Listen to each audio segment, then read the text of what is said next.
Topic number 3 here on the Tobacco Road basketball show, known as Timeout on the North Carolina Sports Network, is brought to us this week by North Carolina by Train.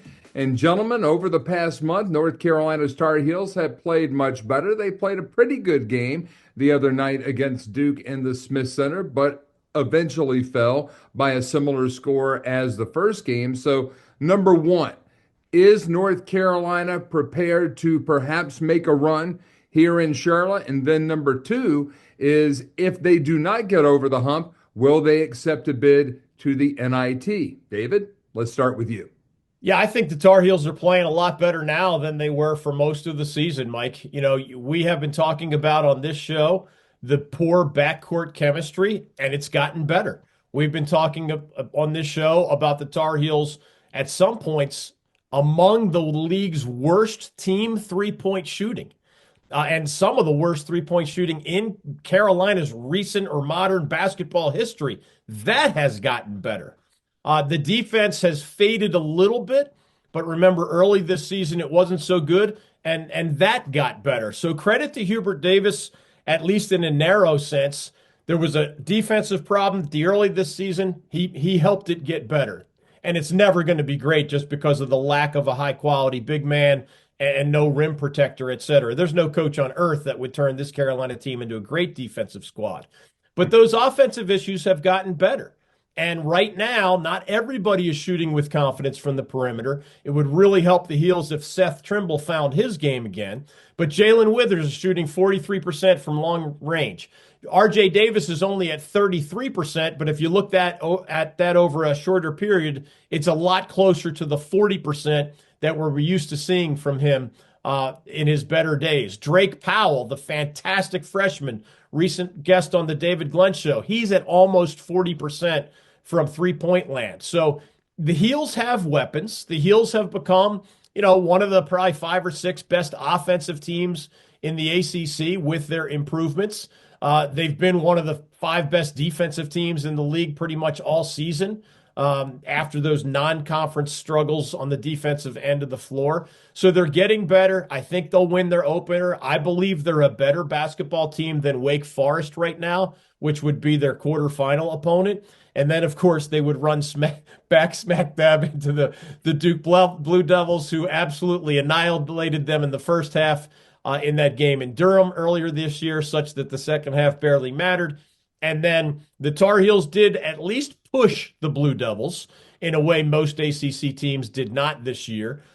Duke only played maybe 3 or 4 closer games all year in conference. I remember Notre Dame was a single-digit victory. The trip to Wake Forest was a single-digit victory. NC State even pushed Duke for a while in what I think ended up either right around 10 points or maybe just above or below. And then that Carolina game was the next closest thing other than Clemson actually beating the Blue Devils during Duke's 19-1 ACC regular season. So I personally do not believe that Carolina winning 2 games in Charlotte will be enough to get them over the top. I believe they would have to win 3 games, meaning Duke in that what would hypothetically be their 3rd win. Obviously, that would elevate them above the bubble. Everything else leaves them right squarely on the bubble. And I just think that's begging mode. You got to hope a lot of other things fall in your favor elsewhere. And that would mean, of course, unless you upset the Blue Devils, you get an invitation to the NIT.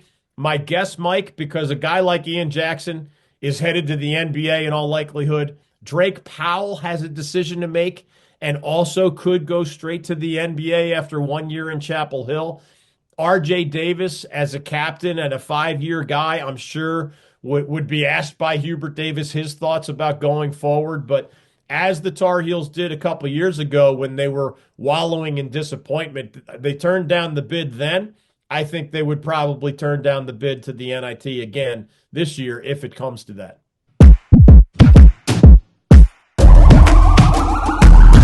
This is the moment we waited for. Everything you want is right here. We gon' give them what they came for. We gon' take it up from last year. Shoot on my shot, boy, I'm long range. Me and the team on the same thing. Stayed down, never switched up. Only thing changed was the game. I'm in the zone now. Nothing can change what we on now. When I pull up, know it's going down. Foot on the gas, ain't no slowing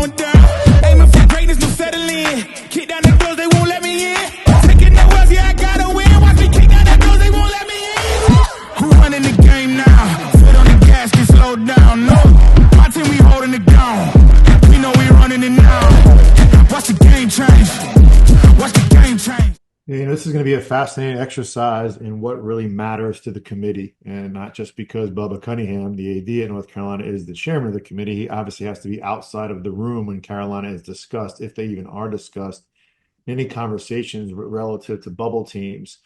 Now, there's still a handful of bracketology experts out there that crunch numbers that have Carolina getting in the tournament. And I said this before, and I think we'll find out the answer pretty quickly. Are those quad one games that Carolina scheduled, regardless of the fact they only won one of them, are they that important that you played them? And Stu Jackson came out in an interview last week with Andy Cash and actually said something to that effect. Did you go play people? They don't seem to be willing, or maybe not seem to be willing, to punish you for losing the games just based on the fact that you played them. It just so happens we're not talking about, SMU or Vanderbilt or Boise State or Memphis. We're talking about, one of the 6 blue blood programs in the country. You don't talk about Carolina like this historically. They fall into that category this year. Now, the one thing I'll say about this, and this always fascinated me about the committee, there's, I think, still 10 people on the committee. And by and large, the 30 or so conferences were divvied up that each committee member had responsibility for those 3 or 4 conferences to evaluate them, to create dossiers, if you will, to create an eye test evaluation of them, to be an evaluator. That's what the committee really should do. You worry about them falling back too much on metrics, but metrics can support your evaluation, right? And I don't know who has the evaluation of the ACC. And we know it's going to be maligned. It's not going to stand up to anything, especially that person across the table say, oh, what about my conference in the South and the SEC with potentially 14 teams that can go into this, what's going to be the second SEC tournament in March? As you look at Carolina, and even as it presents itself against the Wake Forest and an SMU, their offense is 20th in the country. And we talked about the Clemson metric of top 21, top 31 defense.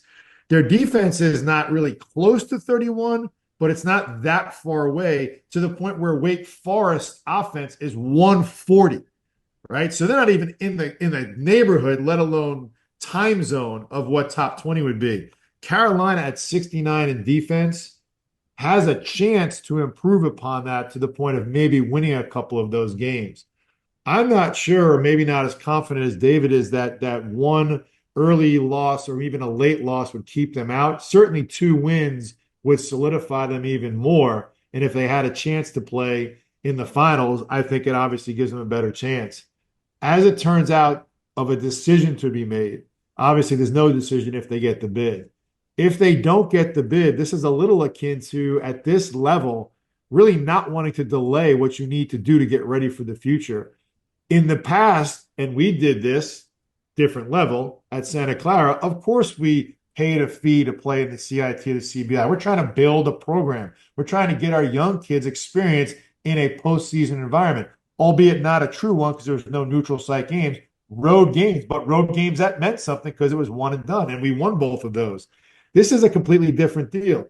This isn't even like Seton Hall last year going to the NIT to try to build their program. Well, look what that got them. The record for the most losses they've ever had in Seton Hall history, as illustrious as my alma mater's history is in basketball. Why? Because they lost their best player to money in the transfer portal and in a death blow to a team across the river that's now 6th in the country, and he's one of their best players, Kadari Richmond, obviously, at St. John's. I don't think Carolina takes the bid. I don't think Carolina takes an NIT bid just based on the fact that they have so many things they have to solidify. They have to get to that front loading and figure out who's going to be there, who's going to stay, who's going to leave. And by virtue of having to prepare to play games that seemingly have no bearing on the future at all that is delaying the ability and the time that you have. I think it's a pretty clear-cut answer.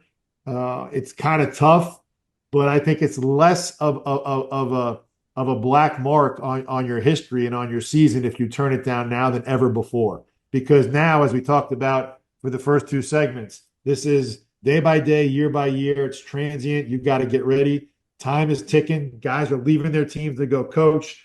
Kids are going to leave and go in this portal to go play someplace. You've got to get your roster set up. And because you have this immediacy that you can move guys on without having a blowback and guys are moving on, you've got to make a quick run right now with your new GM in place, with your new front office coming into formation, and what the new reset is. And that obviously starts with your roster. We all hope that Carolina makes it, make a good run. Could be something that, we not to the level of a Final Four team at an 8 seed that they had most recently, but certainly, a talented enough team that if they get going, they can win a game. I just don't think it's going to be the NIT. NC Port, raising the bacon, raising the bar.